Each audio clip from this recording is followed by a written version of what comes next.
Hello friend, welcome to the channel pharmacy dictionary. इस बार हमने काफ़ी कुछ पेडियाट्रिक ड्रग के बारे में बात किया, कई ऐसे ड्रग के बारे में स्पेसिफिकली सेलेक्ट किया जो बच्चों के किसी न किसी प्रॉब्लम को सॉल्व करने, रिजॉल्व करने, प्रिवेंट करने या ट्रीट करने में यूज़ करते हैं।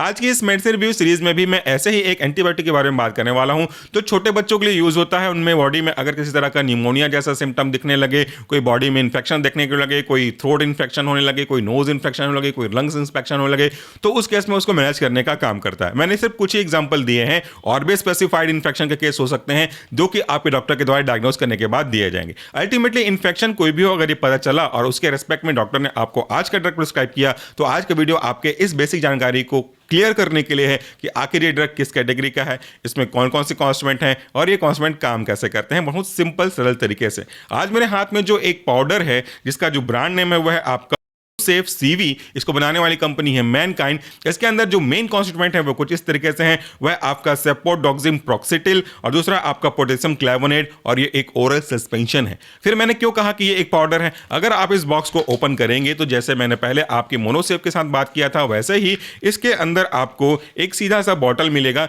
जिसमें पाउडर के फॉर्म में आपका ड्रग होगा। तो initially it is a powder, और इस पाउडर को आपको रिकॉन्स्टिट्यूट करके सस्पेंशन के फॉर्म में कन्वर्ट करना है। इसके लिए आपको इसमें पानी ऐड करनी पड़ेगी, लेकिन ये पानी कोई नॉर्मल पानी नहीं होना चाहिए। ये पानी वाटर फॉर इंजेक्शन होना चाहिए, जो कि आपको या तो इस पैक के साथ मिलेगा, और कभी कभी किसी किसी ब्रांड में अलग अलग कंपनी के हिसाब से ये नहीं भी मिलता, तो आपको परचेस करना पड़ेगा या तो दिए गए इंस्ट्रक्शन को फॉलो करना पड़ेगा। तो इस वाटर को जब आप इसमें मिक्स करेंगे, मिक्स करने के बाद अच्छे से शेक करेंगे, तो ये जो ड्राई पाउडर है रिकॉन्स्टिट्यूट होकर के आपके लिए सस्पेंशन बन जाएगा। और इसे इसलिए रखा जाता है इस फॉर्म में ताकि इसकी जो लाइफ है वो लंबी हो सके। और एक बार अगर आपने इसे डिसॉल्व किया, तो वैसे तो मेरा पर्सनल रिकमेंडेशन यही है कि एक बार में यूज कर लीजिए। अगर ये ओरल ड्रॉप के फॉर्म में है तो आप 7 दिन तक लेके जा सकते हो, बट अगर ये इंजेक्शन के फॉर्म में होता है नहीं, तो फिर आपको इमीडिएटली यूज करके थ्रो इट आउट कर देना चाहिए था। फिलहाल ये इंजेक्शन नहीं है, ये एक ओरल ड्रॉप है जिसमें साफ साफ बच्चों के लिए इंडिकेशन दिया गया है, ओरल सस्पेंशन लिखा हुआ है। तो आखिर ये काम कैसे करता है?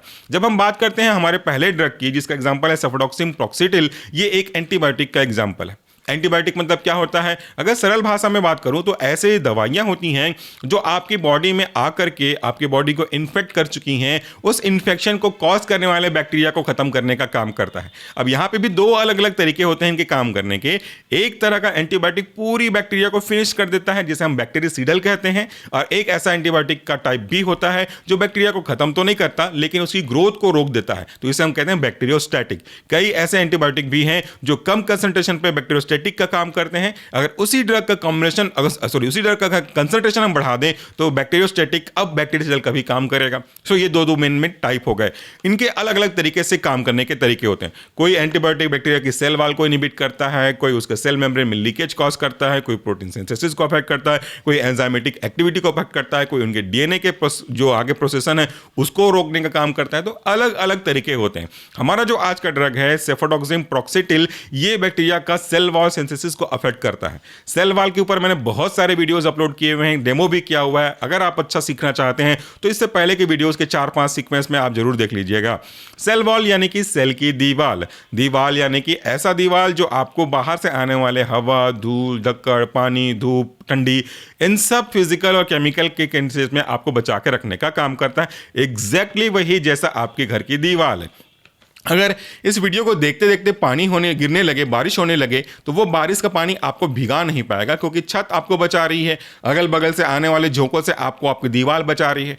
वैसा ही अगर कोई हवा चल रहा होगा तो भी आपको बचाने का काम ये दीवार करेगी। तो दीवार के अंदर कौन बैठा है उस रूम में? आप बैठे हो या आपके फैमिली मेंबर बैठे हैं? उनको बचाया किसने? इस दीवार ने। एग्जैक्टली अगर मैं किसी बैक्टीरिया के सेल को एक कमरा मान के चलूँ तो उसके अंदर जो कॉन्स्टिट्यूएंट हैं बैक्टीरिया के, जो ऑर्गेनेल्स हैं, वो व्यक्ति हो गए, और उसके जो बाहर सेल का वॉल है, सेल वॉल है, वो उसको बचाने का काम कर रहा है। अब यहां पे दो व्यक्ति के परसेप्ट से देखना चाहिए। अगर मैं यहां पे 9 लिखूंगा ना तो आपको वहां से 6 दिखाई देगा, और वही 6 मुझे यहां से 9 दिखाई दे रहा है। इसलिए 2 के रेस्पेक्ट में समझने की बात है। यहां पे 2 व्यक्तियों की तरह हम बात करेंगे, बैक्टीरिया को भी एक व्यक्ति मान लेते हैं।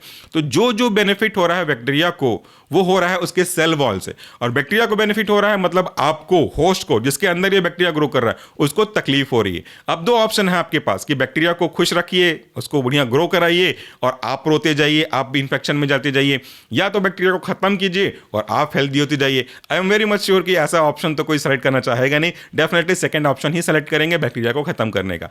तो भाई बैक्टीरिया को खत्म करने का सरल सिंपल सीधा सा उपाय यही है कि जो प्रोसेस बैक्टीरिया को सपोर्ट कर रहा है उन सबको आप रोक दीजिए। उनमें से एक आपका है सेल वॉल।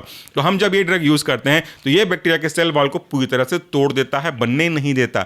अब जब दीवार नहीं बनेगी तो आपको बचाएगा कौन, और आपको कोई बचा नहीं पाएगा तो आप ठंडी गर्मी बरसात जैसे सरकमस्टेंसेस में अपने आप को सर्वाइव करा नहीं पाओगे और धीरे धीरे उस व्यक्ति की डेथ हो जाएगी। यहाँ पे बैक्टीरिया की कॉन्स्टिट्यूएंट के बारे में हम बात कर रहे हैं। तो इस तरीके से वो आपका काम करता है। ये आपको समझ में आ गया मैकेनिज्म ऑफ एक्शन। बलून लेकर के, अनार लेकर के, ऑरेंज लेकर के, मैंने पील को निकाल करके सब कुछ समझाने के लिए बहुत पहले से वीडियो बना के रखा है, आप चाहें तो सर्च कर सकते हैं। इसके बाद जो दूसरा कॉन्स्टिट्यूएंट है वह है आपका पोटेशियम क्लैवोनेट। क्लैवोनिक एसिड का ही डेरिवेटिव है। बेसिकली ये एक ऐसा ड्रग है जो कि रेजिस्टेंस होने को रोकता है। रेजिस्टेंस होने को रोकता है मतलब कुछ स्पेसिफिक टाइप के हमारे बैक्टीरिया होते हैं जो स्पेसिफिक ड्रग के काम करने के प्रोसेस को रोकना चाहते हैं। जैसे बीटा लैक्टामेज इनहिबिटर्स हम इसको बोल सकते हैं। बीटा लैक्टामेज इनहिबिटर क्या करते हैं, बीटा लैक्टम एज जो कि एंजाइम है इसको इनहिबिट करते हैं। बीटा लैक्टामेज अगर बन गया तो फिर वो आपके पर्टिकुलर ड्रग के काम करने के तरीके को काम करने नहीं देगा। तो उस एंजाइम को जो कि बीटा लैक्टम रिंग को तोड़ने, लाइसिस करने का काम कर रहा है, उस पर्टिकुलर एंजाइम को हम तोड़ देंगे, जिसकी वजह से बीटा लैक्टम रिंग अनअफेक्टेड रहेगा और आपका एंटीबायोटिक काम करेगा। थोड़ा सा टफ हो रहा है आपके लिए, मैं आपको समझाता हूं। मान लीजिए मैं कुछ काम करने में असमर्थ हूं, ठीक है, और और उस असमर्थ के केस में कोई मुझे मदद कर रहा है, कोई स्पून बाय स्पून मुझे कुछ खाना खिला रहा है। तो मेरी मदद कौन कर रहा है, वो व्यक्ति जो मुझे स्पून से स्पून खिला रहा है। अगर आप उस व्यक्ति को वहां से हटा दो या उसको कैप्चर कर लो जो मेरी मदद कर रहा है, then how will I survive, बिल्कुल नहीं सर्वाइव कर पाऊंगा। वैसा ही जो बीटा लैक्टमेज होते हैं, हमारे कुछ स्पेसिफिक एंजाइम होते हैं, वो बीटा लैक्टम रिंग को तोड़ते हैं, जो कि आपके एंटीबायोटिक के काम करने का मेन पॉइंट होता है। तो जब वो बीटा लैक्टम एज जो कि बीटा लैक्टम रिंग को तोड़ देगा तो हमारा ड्रग काम नहीं करेगा। इसलिए हमको बीटा लैक्टम एज, मैं बार बार पॉज लेके बोलूं ताकि समझ में आ जाए आपको। तो हमारा जो एंटीबायोटिक है आपका क्लैवोनिक एसिड या क्लैवोनेट, पोटेशियम क्लैवोनेट, वो उस बीटा लैक्टम एज एंजाइम को वहां से सरका देता है ताकि वो आपके रिंग को तोड़ ना पाए, रिंग के बेसिक फंक्शन को डिस्टर्ब ना कर पाए और आपका ड्रग काम करे और इनहेंस में हो सके उसकी एक्टिविटी में। तो ये दो ड्रग थे, दोनों ड्रग के काम करने के तरीके थे। अब मैंने आपको बताया इसका यूज कैसे करना है, as per suggestion, as per recommendation, as per prescription ही आपको यूज करना है। ये जो आप खरीदेंगे तो इसमें आपको 2 डब्बे मिलेंगे। एक डब्बे में आपका ड्राई पाउडर होगा, उसके ऊपर मेजरिंग कप होगा, और एक आपको वाटर फॉर इंजेक्शन का रेस्प्यूल मिलेगा। तो आपको क्या करना है, उस पानी को लेकर के उसमें आपको डिसॉल्व करना है, अच्छे से शेक करना है, कोई भी ग्रिटी पार्टिकल रहने ना पाए, और आप उससे पहले पाउडर को भी शेक कर सकते हैं ताकि क्लम्प फॉर्मेशन ना हो सके। उसके बाद as per the guidance, as per the dose prescribed by your doctor आप इसको दे सकते हो। इसका जो कंसंट्रेशन है, each 5 ml of constitutive suspension contain cefpodoxime 50 mg, cefpodoxime इसमें 50 mg होगा, और आपका पोटेशियम क्लैवोनेट होगा 31.25 mg। बाकी एक्जिपेंट इसमें क्वांटिटी सफिशिएंट रखे गए हैं। डायरेक्शन फॉर यूज में यहाँ पे बताया हुआ है कि shake the bottle well to loosen the powder, add enclosed sterile water for injection supplied with spec to constitute the powder up to the ring shown on the bottle and shake well before use. मतलब सीधा सीधा है कि पानी मिलाना है, जहां तक मार्क दिया है शेक करना है, उसके बाद आपको दिए गए कंसंट्रेशन के हिसाब से यूज करना है। Discard remaining sterile water after constitution, जो पानी बच गया है उसको आप फेंक दीजिए, दोबारा यूज नहीं कर सकते।